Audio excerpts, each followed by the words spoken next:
Morning, Finn. Morning, Gareth. Welcome back to a few regulars. I won't catch you all, but hi, Keith. Hi, Lindsay. Hi, Richard. Kerry, thank you very much for that lovely message yesterday evening. It was a lovely pick-me-up. Hi, Ruben. Nice to see you on. Hi, Richard. Hi, Tina. So let's just give a quick nod to that, Richie. So what Richie was talking about was that we had Michael Dubin from Dollar Shave Club on the show last night, but Zoom failed us for the first time ever. So we're sweating a little bit this morning, but it looks like we're fine. And so we're going to get Michael come back on in another week. But it was our first, fully fledged tech stumble. So for those who were there last night, apologies again. And but Michael, I know we'll be very happy to come back on again soon. And actually, on that note, guys, just want to say to everyone who's on, just a massive thank you. I received so many messages last night just of support, and it just shows what a great community that we're fostering here. So just really appreciate all the kind messages.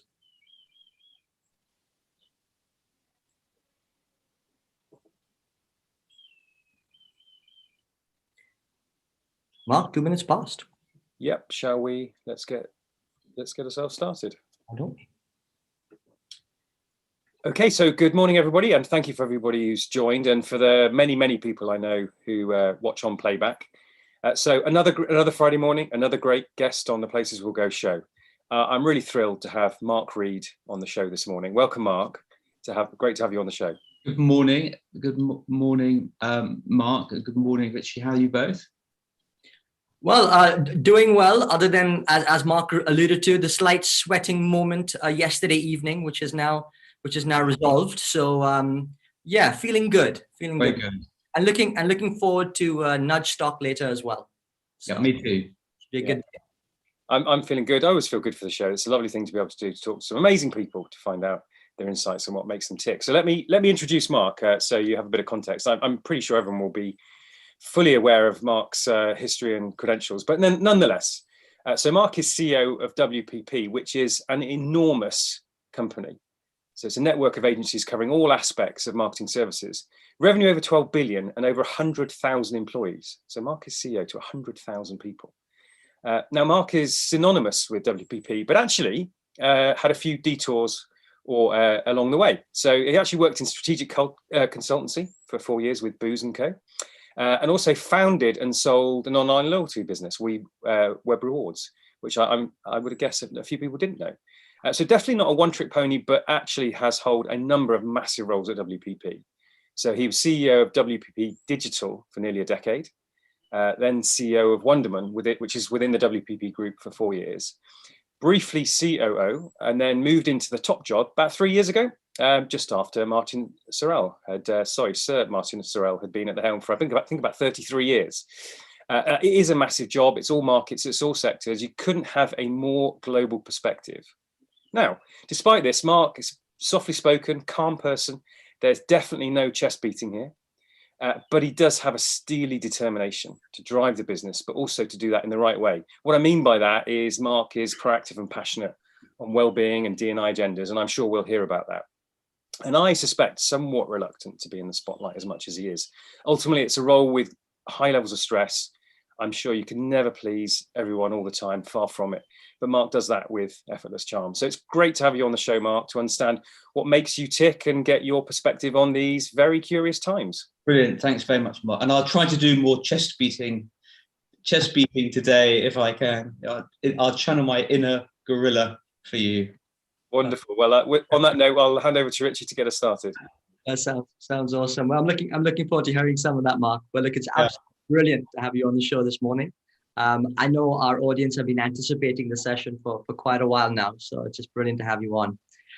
Mark, look, let me kick us off, right? I mean, the year has, more than a year, has been really topsy-turvy, but it feels like in some regions of the world, we are starting to see a glimmer of hope and light, and whatever that new normal would look like in the future. So I'd love to get perhaps your reflections on the last year gone by, and perhaps even just mixed in with a little bit of how you're feeling now. Yeah, look, I mean, it's been it's now 15 months, almost 16 months, I think. It's been quite a period of time, and I don't think any of us, necessarily would have expected it to go on so long if we know now if we know what we do now, we would have done. And I don't think we're by any means sort of out of it, certainly not on a global basis. If I talk to my colleagues in, India or Brazil or Peru, times are tough around the world. And even here in the UK, it sometimes feels like we take sort of 2 steps forward, 1 step backwards. But look, I think it's been, a challenging period. But for us as a business, I think we've learned a tremendous amount about what we need to do and where we need to go. But I think for our people, it's been particularly difficult. And I think it's been particularly difficult, as a leader of a large company, and for the people that manage our people to really deal with that, because we just don't know. You sort of don't know what's going on when everyone's working from home. Now, you may actually not know what was going on when everyone was working in the office either, which people sometimes forget. But I think that this period of time, as everyone has said, will change business, society forever. And we don't know how much, but I do know that we're never going back to the way things used to be, which is probably in many cases a good thing, because there has been this sort of period of great self-reflection, hasn't it, for everybody, I think. We've all had quite a lot of time for self-reflection, and I think hopefully that will bring out the best in people. Yeah, many silver linings, and many people we've talked to through this time have talked to that. In terms of self-reflection, completely connect with that thought. I guess what have your self-reflections been? Well, I think, both the way in which I work, and the way in which I behave. I think, I just think about, the biggest challenge you realize as a CEO is the sort of internal communications challenge. How do you decide on the vision for your business and then communicate that to the people inside the organization so that they, understand and believe what you're trying to do as a company, and really are motivated to achieve that. And that used to be something that, we would send emails out but this has been totally transformational. The ability to communicate, like this with people around the world actually has been fantastic for organizations, I think, and encouraged a much more natural style of communication. I remember seeing the video that Arne Sorensen did, the CEO of Marriott, who sadly, passed away during COVID. And it's just a very natural video of his reaction to the impact of the pandemic on his business. He posted it on LinkedIn, I think got millions of views. And that was a piece of communication that would never have come out pre-pandemic. Chief executives were expected to be, in a tie, in a suit, reading from the script. And so I think it has encouraged, broken down a lot of the barriers between leaders and people, I hope. So I think that's a good thing. It's certainly encouraged me to be much more natural in, the way I communicate. I like to think I was before, but certainly encouraged that. But then also just the way I work, I don't think I'll ever go back, as many people comment, to traveling the way I used to travel. I'm sure I'll work from different places, sometimes from home, like other people. So, I think it's sort of changed the importance of family and other priorities in people's lives. It's introduced a little bit more balance. At the same time, it's made some things more challenging because it's kind of become harder to escape from work. So I think we'll figure it out, just as we figured out, the last 15 months. We'll figure it out, and actually it will be good. Mark, it's interesting. So, we'd love to get a little bit more glimpse into life as a CEO. And you referred to some of those kind of key points, but actually you're in a very unique position that your organization's literally spread probably in most corners of the globe. And the perception, therefore, then is that someone at the helm of that organization is working flat out 24/7, probably in a hyper stressful environment. Love just to kind of equal that and marry that up with the reality. What's some of your thoughts, and how do you? I think that is the reality. I spent Harvard Business School do a sort of 2-day program for incoming public company CEOs, and they asked them to do a sort of time diary over a 3-month period. And the average large public company CEO, I think they figured out, worked 13 hours a day during the week and 8 hours over the weekend. So these jobs are pretty relentless in terms of time. I don't think that's not the biggest challenge. The biggest challenge, surprise to me, is just the variety of issues that you will deal with, from, people issues, in our case, to client issues, to legal issues, to, suddenly COVID, to people being kidnapped, to IT, think about the number of ransomware issues people are dealing with. So there's never a dull moment, I would say. And, I came home last night thinking I'd have a relaxing evening, and something cropped up that kept me on the phone for an hour and a half. I'm not complaining. It's all part of the job. That sort of constant change is what makes it stimulating, though. So I'm sure you have some things that you find frustrating, but is it important that you love your job to put that amount of energy and time into it? Yeah, I think you've got to love it. I mean, look, I'm British, so I'm going to get overboard with the emotions. If I was American, I'd say, oh, it's the most fantastic thing ever. Look, I think WPP is the most amazing company. We have the most amazing people. When I see our work, I do feel incredibly proud of, the work that we do. And so, yeah, I do get, I call it a sort of, a sense of sort of inner satisfaction when we do really well. When things are more challenging, it's tougher. And there's no doubt the last 18 months have been challenging probably for virtually every company in the world, apart from sort of the tech giants, if you like. So, it's nothing would really prepare you for this, I can assure you. On that note, though, Mark, so you're talking about nothing prepare you. Did you have visions of wanting to step into a role like this? Perhaps reflecting back on your younger self, even back into sort of teen years. I mean, was this sort of the ambition that you had and a very kind of crafty plan, or how did that kind of come about? I don't know. I probably actually wanted more to be an entrepreneur, to run my own business than necessarily to run a public company. I think there's a feeling in this country that somehow people that run public companies are sort of less worthy, if you like, than entrepreneurs, which I just think is the most bizarre thing. If you would take, the people that in some ways run 100 of our biggest enterprises, you'd want them to be, not over. You'd want. I don't think people should be celebrated, but I think that these are worthwhile jobs to do. That you want good people to do them well, to make the company and the people that work for them succeed. But going back to where you started, no, I mean, I never anticipated being CEO of WPP. I can assure you of that. So I didn't really know. I certainly didn't have any great master plan in terms of how I wanted to develop my career, which is probably, I don't think, a mistake. But probably I should have taken more risks earlier on in my career, which I think actually people can do today. I had a fortunate background. I went to Cambridge. When I left, the career decision amongst my peers, the ones that were sort of innovative, ambitious, was McKinsey or Goldman Sachs, right? Or investment banking or consulting, which is pretty sad if you think about it.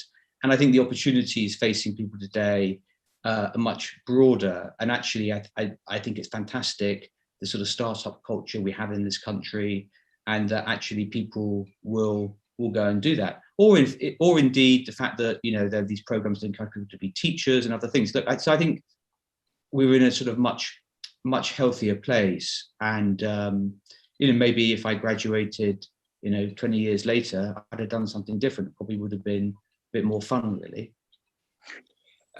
Now, I did a very sort of simplistic overview, all sounded beautifully choreographed, of how you've moved to the role you're in now. I'm sure there were some twists and turns, but what do you think are some of the fundamental characteristics in you that have got you to achieve the success that you have? I don't know. I think I work. I think I work quite hard. So, there's no doubt that Malcolm Gladwell's 10,000 hour theory is correct. If you spend 10,000 hours doing something, you are, kind of an expert in it.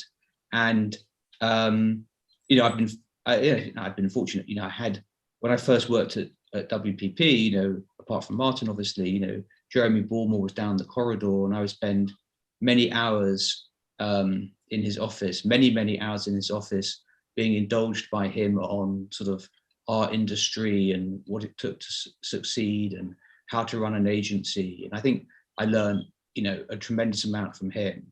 I went to business school, I came back, I ended up in consulting. That was like the most thankless task I've ever done in my whole life. Really, I mean, just hard work and, not very rewarding, I would say. But you do learn a tremendous amount. If you work from 9 a.m. till 10 p.m, 5 days a week, you pick up a lot. And I think I learned quite a lot about business and how to structure a business from that. And then I came back to WPP, and I think getting close to clients, I remember I worked with Toby Hoare, I was probably more behind the scenes. Toby was more sort of front of house, if you like, on this big HSBC pitch back, I think in 2004, which at the time was the biggest, pitch in the history of marketing, the first kind of inverted commas holding company pitch.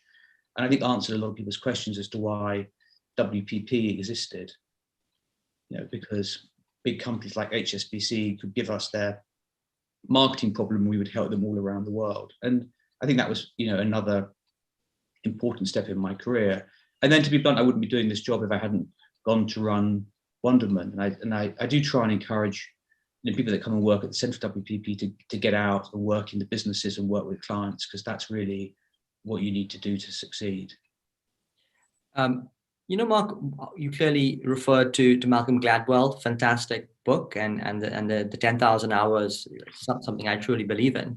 In fact, just a few weeks ago, we had Seth Godin on the show, and it was quite interesting because we had quite an interesting debate between talent and skill, and actually him being quite strict about making a quite distinct difference between the two. And I really want to ask, where do you sit on the spectrum of, do you think you were naturally talented to be in this role, or where do you think you've been skillful in the ability to be able to achieve this? Yeah, I don't know. I can't answer that question. I think that everybody is different, and that people bring different skills to their roles, and but that doesn't mean that one thing is necessarily better than the other. If I, on the sort of scale of 1 to 10 of being sort of over enthusiastic, I'm probably a 4. Someone else might be an 8, but they'll be, look, I think I don't know the answer to that. I think you've got to have enough talent. You can teach yourself the skill. I think hard work is unfortunately unavoidable. You get out of life what you put into it, don't you? And I think, cruising through or a sense of entitlement, never going to help. Work ethic, you've mentioned it a few times. Yeah. 100% subscribe to that. And I think it's one thing that I hope my kids have. For you, what do you think the genesis of that was? Where do you think that comes from, that work ethic? I don't know. It's probably a big balance of aspiration and insecurity. Where the best people are a little bit insecure. If you're not a little bit insecure, things will go wrong. So I think it's probably both of those things. I did. If I think back, you're asking me questions about I did work hard for exams and things, although largely at the last minute. But look, I think it's both, isn't it? Really, a desire to succeed and a fear of failure, and you probably, to some extent, need to have both of those. Yeah, just to follow up comment on that before we hand back to you, Richie. I heard that everybody has imposter syndrome.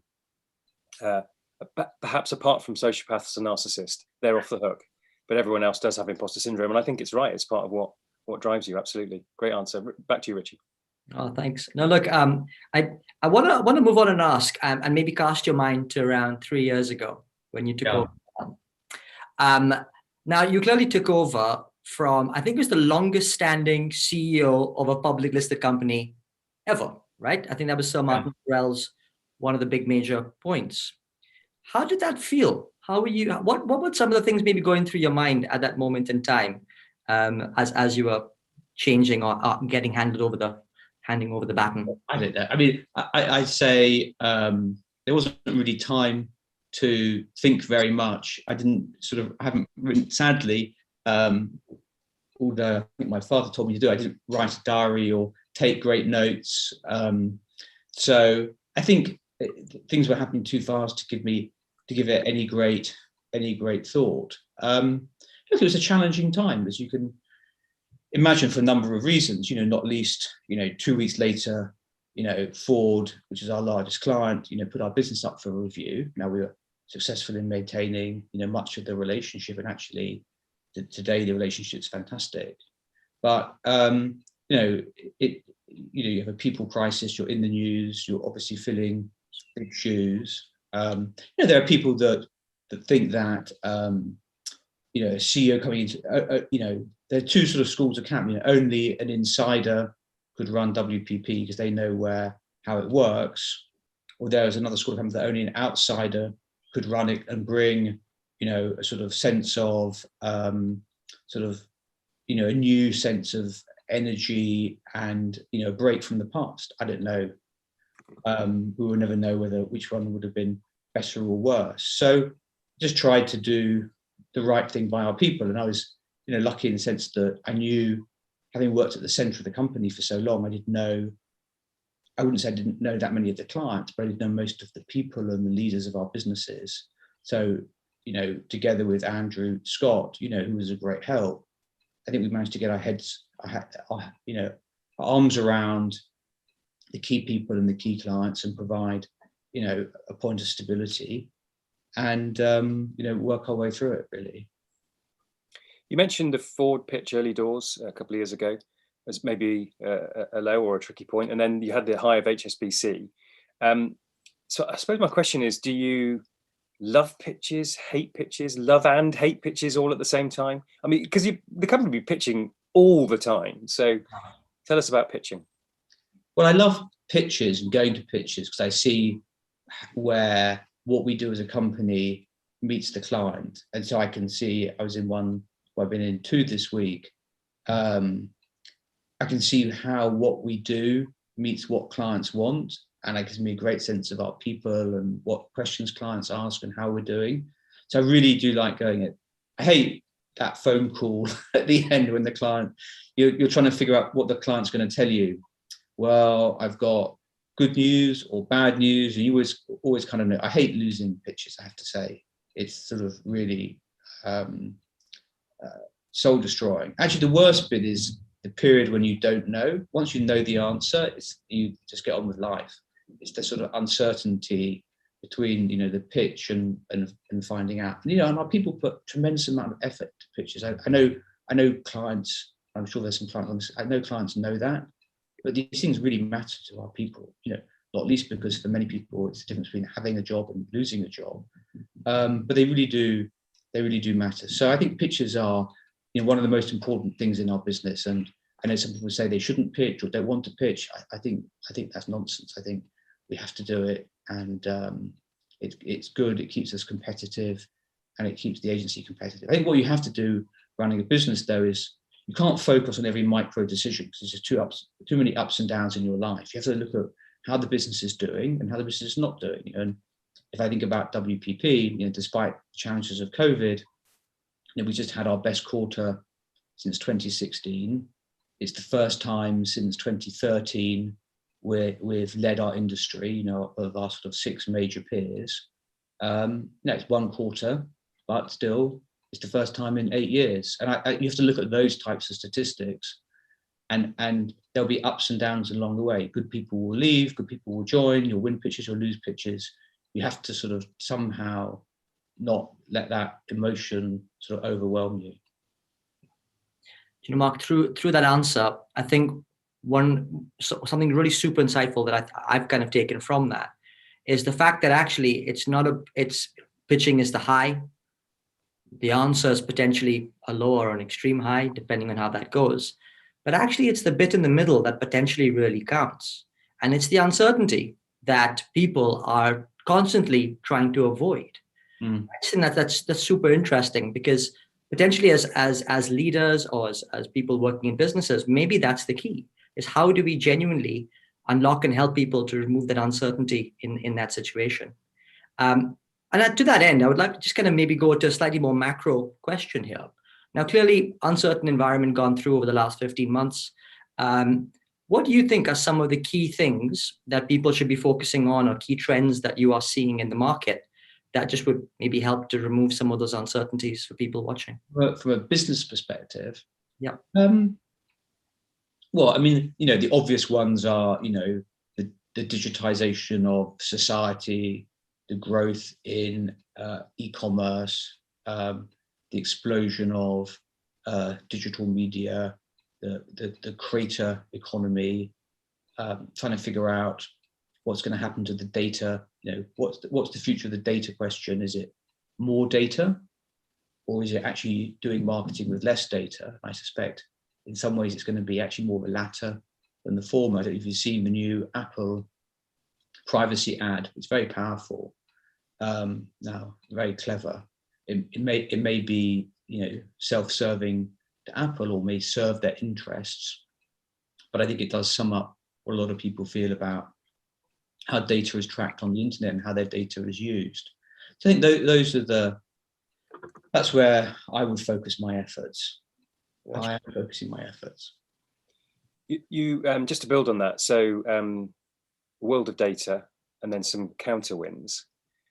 You in Recruiting Rob Riley, you said that creativity is the only way to create lasting value, and I think you've also said that the Moldy Whopper took time to get there. So creativity and space is almost the contradiction of this data, pursuit of data. So how do you, as CEO, create the balance to allow creativity and space in and around an increasing obsession with data? I don't think creativity and data are in conflict. I think that you need data to get great insights, right? So that's one use of data. You need data to get messages to the right people at the right time, and you need data to measure the effectiveness of the work that you're doing. So I think you need to be clear what data can and can't help you do. But what creativity can do, and actually talking to Rory about this later at Nudgestock, is bring you to a different solution to a problem from the one that you'd first imagined. And so the example I use is the High Line in New York. If you went to management consultant and said to them, we've got this area of Lower Manhattan, the meatpacking district, the meat packers are moving out, we need to rejuvenate it, reindustrialize it. They come back and tell you that you need, tax breaks and rent holidays, and maybe we'll build a new road there. What a creative person will say, well, there's this sort of railway, disused railway. Why don't we turn that into a garden in the sky and attract millions of tourists and millions of visitors and make it a place where people want to build apartments. And then you get Hudson Yard built, a $30 billion development, all basically because of, a 3-mile stretch of railway that someone converted into a garden. And I think that sort of creative solution to a problem is what our industry does best. And that's really creativity. And Rory wrote a piece saying, creativity has been sort of reduced to sort of colouring in all the pictures. I think that's right. It's not. It's about different solutions to a problem. One of our clients said is an insurance company based in the Philippines, said they wanted to increase consideration for their insurance products amongst people in the Philippines. We recommended they sponsor Liverpool Football Club. I can assure you, if they went to a firm of management consultants, that would not have been the recommendation. They would have recommended that they increase their marketing spend, or they opened branches. It would not have been the sponsorship of a football club 8,000 miles away. And I think those are the things that we do best in our industry. And you don't get there by studying the data. Yeah, the data can help you understand what happened after the event, but it's not a process of rigorous analysis that gets you there. Mark, as part of that, though, I think that a lot of people revert to data because it's safe, because it's a feeling of security, going back maybe to the insecurity element of it. And I suspect your major role at WPP and the colleagues you work with is to actually help clients to move them along and to move to a more brave environment. And I would just love to get your thoughts on how do you do that when you potentially got a conservative insurance company who... Well, one is we have to have the best people. And look, and I don't want to deny that. I don't want to be in the data denial. Data is obviously critical, right? Have to understand it. We have to use it. I don't want to be, but we have to use it for the right things. And a lot of what we do in our business revolves on judgment. And a good example is programmatic media. We spend thousands of hours optimizing programmatic media to drive a 10 or 15 or 20% improvement. But often we spend much less time figuring out what the creative is that goes on that programmatic media. Talked to a lot of media agencies, they get 5 banner ads to optimize. So they've got 5 pieces of creative work and 55 million media optimizations. At the balance, to me, the balance is wrong. Now, we can't have one piece of creative work for every individual, although perhaps if you can tailor things, you can get close to something along those lines. So I think that what we do in our industry best is say, in our experience, based on our experience, you should do this. You should call your company this. You should have a Meerkat advertise, a price comparison, a financial services price comparison website. This is what you should believe in, and that's that's a different thing from data. Data will never get you to that conclusion. I'm sorry, but it won't. That's just a fact. Yeah, it's actually a comment, Simon Morris, 100% agree, creative optimization is as important as media optimization. I've got a question from Keith Yonish. I don't know if you know Keith from days of old, but anyway, when Mark eventually decides to retire, does he think he'll be replaced by an AI functioning robot? So someone sending out email, perhaps anything is possible. I don't know. I think that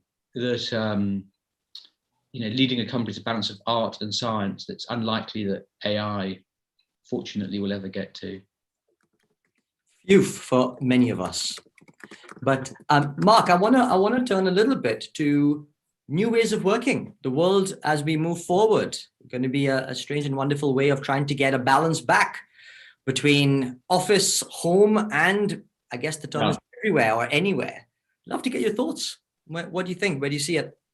Well, I think that everything useful that has been said on this subject has already been said, and there's very little I can add to it. I would say my observation would be that I think that some of the bankers who are insisting that people come back to work are probably certainly tonally wrong. I think it's proving much harder to get people back in the office than one would have expected or that people said. It is I just encourage people at WPP to come back in the office, not 5 days a week, but sometime, because it does remind you why we're in this business, why we go to work. Is because of the people we know and our friends and colleagues, and it's great to be back in an office. And actually, you may find that you were more productive at home than you are being back in the office, but actually there's some other benefits to being in the office and going in later after this. So look, I think it will be a balance at WPP. My guess is people will work, 3 or 4 days a week in the office, 1 or 2 days a week from home in the main. Hopefully that won't just be Tuesday, Wednesday, Thursday. We'll save any money on real estate, and people will have a new flexibility they didn't have before. And we're going to have to do it for even if I wanted to get everyone back in the office 5 days a week, which I don't. Competitively, I won't be able to, because our best people will have options, right? That's the good thing. So we are going to have to figure it out. In that context, Mark, I want to talk briefly about introversion and extroversion. We were very lucky to have Rachel Botsman on the show a little while back. Yeah. She did an interesting flip, which was to say she's a massive introvert, but she's grown to love presenting on stage because she's alone, it's quiet, she's in control, she doesn't get interrupted. And it was a real flip in my mind about, I'd assumed that, it's presenting with an extrovert's thing. So in that context, is it true that introverts have had a time to shine? Do you believe that you've seen some of your introvert employees having more impact? And I'm thinking, I talk to Sue Unerman quite regularly, and she will say, I'm an introvert, and I've actually enjoyed some of the dynamic around home working. Have you observed introverts having more impact? I haven't. I don't know that I can say that. Actually, Satnam wrote in the Times something about introverts and extroverts today, in today's paper on this topic, saying that extroverts everyone thought that extroverts wanted to get back in the office, but now they're like, oh no, I quite like working from home, and I don't want to go to all those parties. So look, I don't know. I think that it's going to take some time to figure out what people are prepared to do. Will all these conferences still exist? Will Davos exist in the same way? Will Cannes exist in the same way? Will CES exist in the same way? I think the answer is probably not. And for introverts and extroverts, look, I think a lot of the best presenters and actors have been the most nervous, and somehow being on the stage brings something out different in them, which is fantastic. We ran Stream, this unconference we do with Yossi Vardi, on that basis, because Yossi said we should give people coming up in our organization the chance to sort of shine on stage. Everyone has something inside them that they can do that's amazing and that we should recognize. And so we have as part of it sort of an extravaganza, almost a talent show one night, so that everyone can get on stage and do something. So I think that we need to find the inner extrovert in everybody if we can. What's really interesting for me is a lot of the themes that you talk of is this blend of how you balance sort of potentially people perceive things like you talked about introversion, you talked about nervousness, you talk a bit about insecurity and uncertainty and things like that. Aspiration and insecurity is what you mentioned. I just love the way that you're turning it on its head and actually turning a lot into that positive and making it that sort of positive thing that people all feel these sort of kind of symptoms, and yet actually you can harness them in such a great way to really kind of move on and push the boundaries. Mark, I'd just love to ask, what would you like your legacy to be? When I was recruiting Rob Riley as our Global Chief Creative Officer, Rob and I were sort of discussing the aspirations for WPP. And, I said, in part to motivate him to join us, and in part because I believe it, I wanted WPP to be, the most creative company on earth. And I think that's what I would like our legacy to be. And now I've put it out there, we're going to have to figure out how we can achieve it. It always frustrates me that when Fast Company do their 50 most innovative companies, for some reason, WPP or WPP agencies are rarely on the list, yet much of the work that we do powers the companies who are on the list, from the work that AKQA do with H&M, or Wunderman Thompson has just done for Unilever's deodorant for people with disabilities, to, work, Gray's, creative work, with P&G around, race and other topics. So I think we do fantastic creative work, and I would love us to be more recognized. Now, with a $60 billion media budget, we've got a lot of, media muscle behind the ideas that we come up with as a company. And so that would be my aspiration for WPP. Obviously, it's a big stretch, but I would love us to be seen out there, alongside a Disney or an LVMH as, one of the more, most respected, well-run creative organizations, somewhere where, creative people really want to come and work. And I use that term creativity very broadly. I'd love WPP to have people that understand creativity in fashion and music and entertainment and sport, because all of these worlds are colliding, certainly colliding for our clients. And so I think that's where we want to take the organization. And if I could leave with that legacy, it's a big stretch, but if we could do that, I think we would attract the type of people that want to do it and the types of clients that want to work with people with that ambition. That would be an amazing legacy. I've no doubt that you'll achieve that. Now, you did talk a little bit. So this last question, unfortunately, the time is by. towards that, you mentioned about getting the right people. So I just did want to give you the canvas to talk a little bit about diversity and inclusion, because that's going to be critical to getting the right talent. And we had the All-In survey yesterday, and there's reasons to be optimistic and pessimistic about that. With the advent of the pandemic and Black Lives Matter, there's been more oxygen into the conversation. So my sense is that there's been a shift, but what's your perspective and what are WPP doing around D&I? No, I think, look, definitely there's been a massive shift in the last year. We have a session on Monday, with a year's reflection on the first safe room we did following George Floyd's murder. I think, like most companies, we had probably focused on gender diversity a lot and given insufficient attention to racial diversity. And I think George Floyd's murder was, brought with it a realization that we need to do a lot more on race. And remember sending a note out to WPP following it. And I didn't just get responses from the USA, I got responses from the UK and Singapore and Germany and all over the world that racism is pervasive in parts of society and holds people back. So that was something that we're really committed to taking action on. And I feel both proud of what we've done in the last year, but also recognizing that we have more to do. We have published our data, so we're now totally transparent, certainly for the US and the UK, and we will do that for the markets where we're able to publish our data. It's not legally possible everywhere, so we're transparent about our data. We put targets into people's leadership, into our leaders' incentive plans to reward them for that. We started to recruit people from different places. We have a much greater emphasis on training, particularly our Black talent in the US and the UK, to help them progress inside the organization. We've changed the way we promote people and changed the way we recruit people to make sure that we're bringing diverse candidates through the system.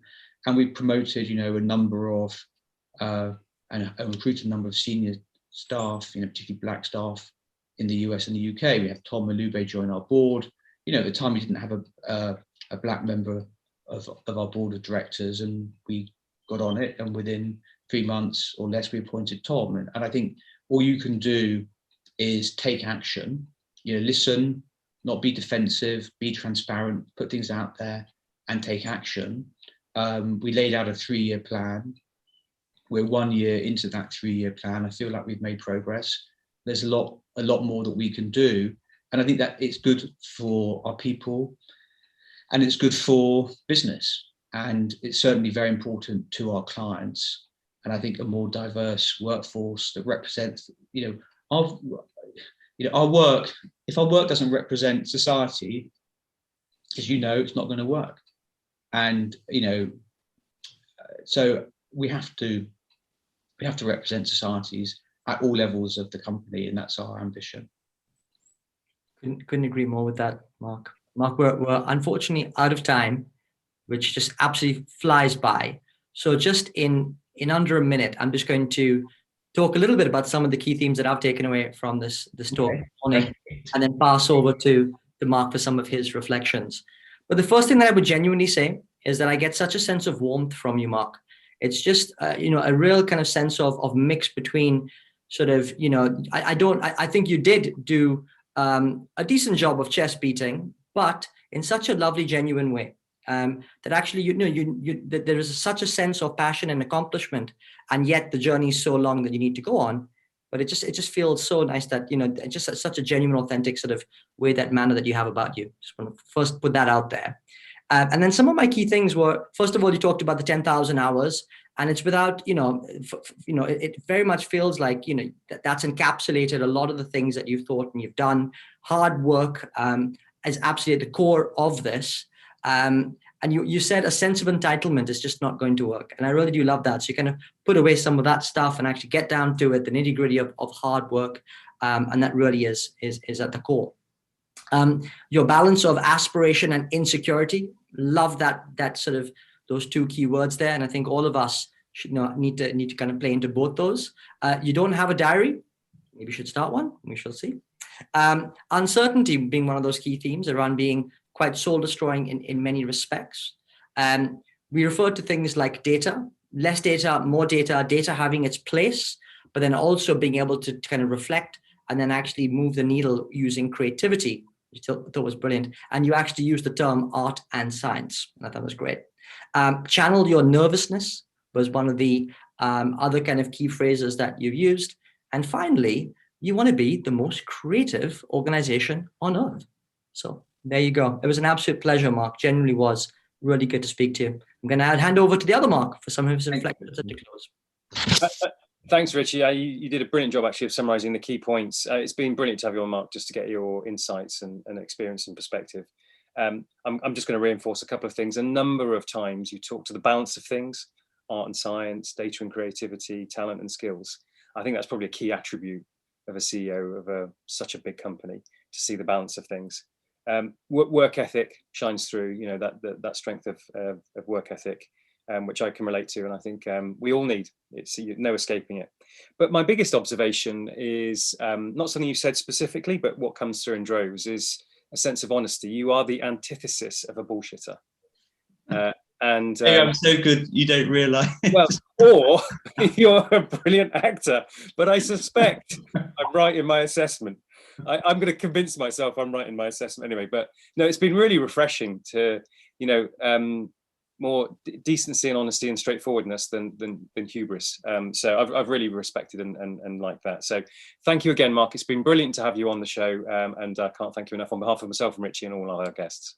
Brilliant. Well, thanks both of you. Thanks for your questions. I wasn't quite sure what to expect, so I think I'll reflect on this. Our PR people will tell me what I should think about it. But thank you both, and thanks everyone for listening or watching. And thanks to our people out there for everything you're doing, and our clients for all of their support as well. Yeah, brilliant, lovely. I'm just going to do a final note for everybody for next week, Friday, 8 a.m. We've got David Smith on, unbelievably brilliant person. He's a Paralympian. He was a top flight athlete. He had a tumor in his neck, had to learn to walk again, had another tumor in his neck, had to learn to walk again, achieved Paralympic gold status, and a really interesting flip on well-being and mental health. So I think you're going to really enjoy that one. Until then, thank you again, Mark.